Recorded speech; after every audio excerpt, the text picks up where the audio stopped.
And our final movie for today is Blink Twice. Blink Twice, the movie directorial debut from Zoe Kravitz, co-written by Zoe Kravitz as well, and E.T. Feigenbaum. It's back. Use the force. It just does that. It'll do a second. Sorry, we're talking about the TV behind me, which will flash the logo, and sometimes it will go off, but I pointed at it, it came back. Honestly, fuck that TV. I can't wait to get rid of it. If you are selling a brand new TV and would like to donate it to us, LG, Samsung, please get in touch. Yeah. I'd like a new television. An OLED, 55 inches. You know what? It's funny because I said 4K, Blink Twice in the movie Blink. The TV Blink behind me. Oh, you know the film like Blink Twice if I'm in trouble. Anyway, thank you. Blink Twice, starring a great cast actually of Naomi Ackie, Channing Tatum, also some like old school actors now I love it. Christian Slater, Gina Davis, Carl McLaughlin, Haley Joel Osment. Haley Joel Osment, yes, that's right. Sense, yeah, he's in there. He's the I See Dead People kid. Adria Iona from Hitman. Yep.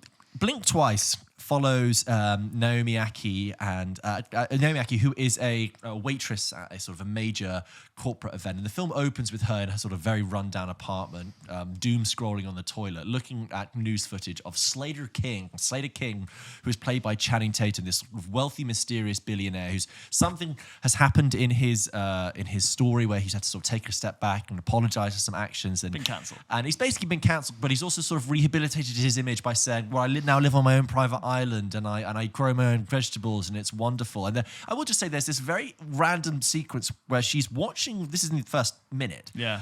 She's watching an interview that Channing Tatum's character has given about this, and it's filmed in like a white void. And I was like, where is this? Are you is this selling a the new podcast? iPad? Yeah, is this a podcast he's on? A chat show? It really felt like they got to the cutting room floor and were like, we need, oh my God, that exposition bit, we haven't filmed it. Get 2 red chairs. It looks like the scene in The Matrix. You'd have thought they could have done sort of Vanity Fair style backdrop in a studio for a day. But you know what? You're just having, like, no piece of interview content on the internet is like filmed when in a Neo white gets void. his guns in The Matrix. It literally filmed like, anyway, by the way. We then cut, and she is actually working at a charity philanthropic event, which is run by Slater King, who I guess is now uncancelled. But anyway, the kind of charity event where it definitely costs more to put the event on than the money they raise. Oh yeah, totally. Like one of those. Which is like at some sort of amazing, museum. Yeah. And Naomi Ackie and her flatmate, played by Elia Shawkat, are working there as waitresses. And we hear through a bit of dialogue that actually Naomi Ackie worked the same event last year and actually had a little conversation with Slater King. So you get this sense of this kind of mild infatuation she has with him. And then you saw that in the way she was doom scrolling with him as well. Elia Shawkat, takes Naomi Ackie aside and says, "Hey, I've got these." And they've snuck 2 ball gown dresses into the event, and they sneak in and immerse themselves as guests of this party. And sure enough, they soon enough strike up a conversation with Slater King, played by Channing Tatum, and they are quickly drawn into his world. And they have this wonderful evening of laughter and drinks and ha ha ha. And then before you know it, the morning comes, and the billionaires are all heading off to his island. And he says, "Well, guys, why didn't you come with me?" And they go, "Yes," and they're squirreled away, and off they go to this tropical island. I will say at this point, I think the best way to just frame this story is that it is very much like a fairy tale. This is a Prince Charming takes you off to a magical, mystical land, because this is a film that delves in simplicity. And that's how I kind of took it. This is a kind of mysterious, poisoned fairy tale. So they go to his tropical island with his posse of people, like I said, Christian Slater, Haley Joel Osment, Gina Davis, and you get that, and it's paradise. It is basically paradise. You have to put your phone away. You have to hide that. You have this gorgeous red Spanish colonial villa.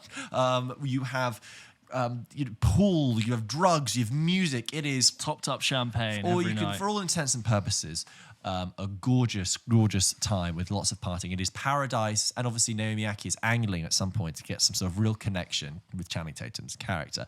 However, of course, this is a movie and this is a mystery. There is something slightly off about the island. What is it? Who knows? They're too busy partying it, but there is something strange. Sort of the way that the housekeepers sort of look at the guests, the way they engage with them. There's something happening with snakes in the garden, the way the items are found. Yeah, items are found with no explanation. Dirt under the fingernails. Injuries start to appear. It's very, very strange. And of course, it is a mystery, so there is a secret at its heart. We will not say any more because we don't want to spoil it. But that is essentially it. It is kind of like a fairy tale where they've been taken to this mystery place. I think I've explained enough. Yeah. I think I can. I'm trying to I'm really trying to tiptoe around any major spoiler material. The trailer very much tells you something's up. Yes. The film very quickly is telling you. Oh yeah, it's not they go to Something's Paradise very Island. wrong. That's it. Yeah. It's not a rom-com either. Yeah. There you go. So Blink Twice. I think really not interesting to see Zoe Kravitz come out of the gate with this directorial debut, co-written. Immediately, I think the visuals of it are really enticing and exciting. It's a very, very engaging watch. It's a beautiful, saturated, anamorphic frame, loads of symmetry, lovely sort of. There's every night they're doing drugs and drinking, and so their memory is sketchy at the best of times. Yeah.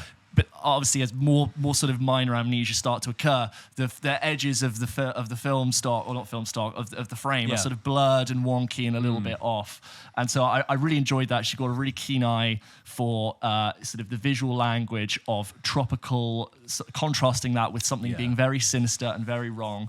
I thought Channing Tatum was brilliant in this. I really think so. Sorry, because what's funny is James and I sat down, we were waiting to watch this film, and We're you and like, I what is said, Channing Tatum? Because he's on the poster with the big we were camera. like, he needs something. He needs a new break, and this is it. Actually, it's one of the best performances I've seen him in, like regardless. He's got this really great... So our real life ones, have a sort of awkward charm to them where they're very charming because they're very successful in business, but they're also very strange and very awkward. And Channing Tatum, obviously very good looking, has got his own weird version of brilliance and charm.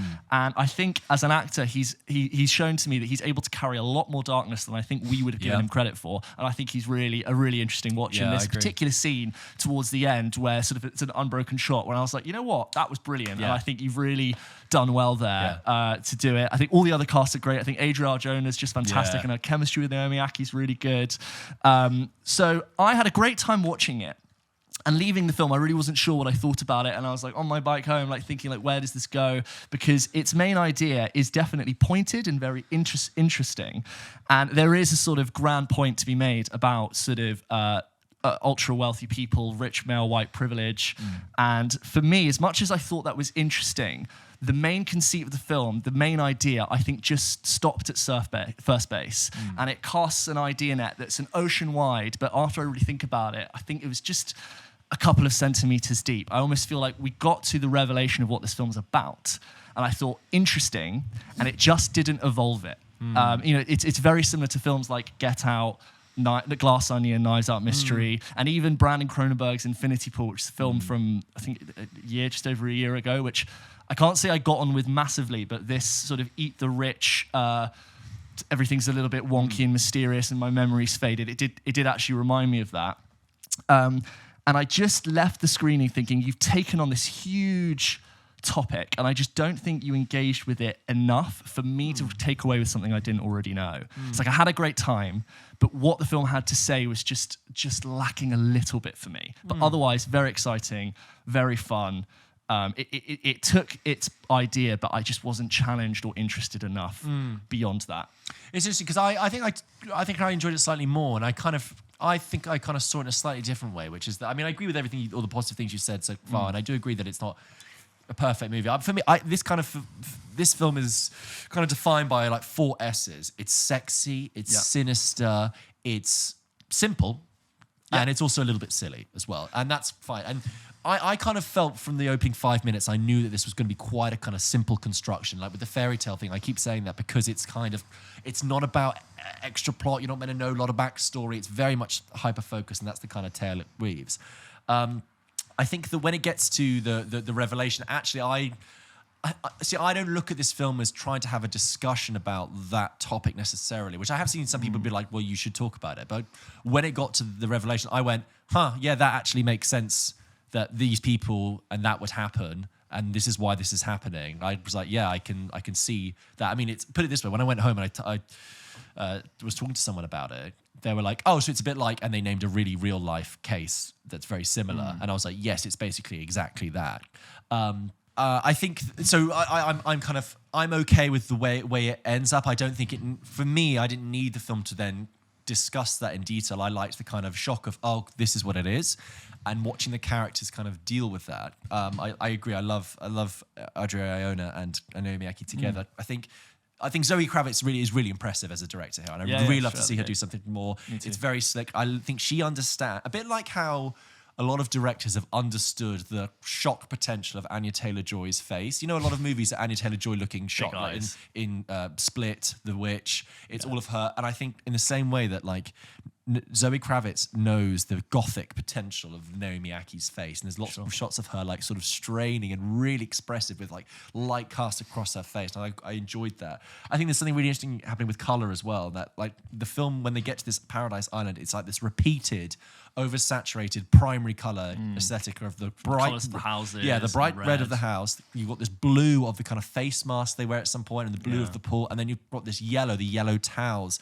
And then what's interesting is that the scene in which the characters develop a little bit of knowledge and expand a little bit is that Naomi Akkie's wearing a lilac top and Adria Iona's wearing a green top, and it's like it's subtly introducing these other colors to build complexity, which I really liked. I think also that I think there's something happening with. I think Zoe Kravitz is actually doing something with the male gaze that I thought was quite interesting. What I mean is that there's a shot in this film where an extended shot, a lingering shot of Adria Iona getting out of a swimming pool. And when it happened, I thought that's really strange to have that in this film. This is a film directed by a woman and co-written by a woman, and you have quite a leery, superfluous kind of shot of her body getting out of a swimming pool. And then I thought about it more, and I was like, why has Zoe Kravitz done that? And I actually think it's like, she's kind of framing every single thing you see in the movie, and our association of everything that is successful and wealthy and joyous is kind of tainted and infected by the male gaze. And I think then a switcheroo happens like towards the last third of the movie, of that kind of gaze is kind of, that veil is lifted. And I thought that was quite clever, and I like the way she's kind of tied the two things together. It's like how much of our perception of what paradise is so informed by a man's perspective. Sure. Anyway, it's got a great soundtrack as well. Absolutely banging. Yeah. I think it's kind of, I enjoyed it. I enjoyed the kind of the thrills and the scares. I'm not looking for like a Get Out style debate about a bigger thing. You know, that is what makes Get Out a great movie. It's about a much larger topic, and it really engages with that. I kind of saw this much more as a kind of simpler thriller with a kind of little sharp twist put in there. Right. But I think the last 90 seconds are rough. You did not need to do that last minute and a half. Really tacked on, really rushed. It could have ended 90 seconds before that. But yeah, I was impressed. I came out away thinking Channing Tatum, as you say, great, but also I'd love to see Zoe Kravitz, what she does next. Did you know it was originally going to be called Pussy Island, but she was forced to change the title? Wow. Pussy Island, I guess. It's connotations. And it also almost like bit of a, it sort of leads a bit more to the plot than I think you'd like from than Blink Twice. Because in Blink Twice, there's multiple times someone says, "Oh, blink twice if I'm in danger." Yeah. There's loads of great details. Like the first scene is her doom scrolling, and her eyes aren't blinking. And as soon as Slater King comes on screen, she double blinks, and it's obviously like the title's called Blink Twice. I do think I would look forward to rewatching it now I know how it ends, and I bet there's loads of stuff I wouldn't have picked up on. But I just, engaging with the topic as a whole, I think I did want something a bit more that wasn't, it gets to make this grand point. And we are watching a film in 2024, post 2017 Me Too. And I'm not saying it has to tackle that all in its runtime, but within the last 25 minutes where it's, we're aware of what's going on, I did feel like I was a little bit waiting for it to finish because I didn't think it was going to do something much deeper than what it was showing off. I agree with you on all the little moments. I think there's loads of great character things there. But is it not enough just to have that little twist moment and be like, that's the reality of what's happening? And and then you just have to. Then you just have to. It's making such a statement about that specific thing. Maybe something we can talk about more in a spoiler cast, but I still enjoyed it, and it's scintillating. And I think for me, it's like I didn't think it needed to explain that any further because I was like, I can. That thing does happen, and that thing could happen and would happen in this scenario. To me, like the moment where Channing Tatum says all of those things in that scene was like where my interest peaked in the final third. It's like, oh, like here we're tackling something different about correcting behavior and public apology. Yeah. That was one of the more interesting parts of the film, and it's a great performance from him as well. But I would like to rewatch it. I might to take Talia to see it. I think it would more crystallize my opinions on the film. I think you'd have. I think I'm glad you say you actually had because I couldn't read your body language in the whole thing. I did think today I was going to turn up and you were going to say you absolutely hated it. No, I didn't hate it. I had a good time watching it. Yeah, it's a good time. It's more that like afterwards I'm like, okay, well, what's this really saying? And I think the ideas are an ocean wide, but a couple of centimeters deep in some senses. But a good watch. Go and see it. Go and see it. It's good fun. I knew nothing going in. I didn't know the premise at all. All I know is that Channing Tatum had a yellow camera. On the poster. That's literally it. But yeah, great. Go and see it. It's a good one to see with friends and to unpack and discuss. There were nice little moments where, just like in an audience experience, people sort of around us were going, oh, yeah. No. Nice little shock ones. Nice little audience. There's lots of like, I need to go and get this thing. We're distracting someone. Sound the signal. Good, fun. Yeah. Well, I wonder if Sirens will be divided on it. Please, as always, send in your thoughts to hello@pulpkitchenpodcast.com, or you can support us at the VIP tier on Patreon and have priority access to have your email read out on the show. Thank you. Thank you very much. That was Kneecap. Kneecap, that was Blink Twice. Yeah, Blink Twice. Technically was also Kneecap. Cuckoo. Cool. Let's get on with some emails.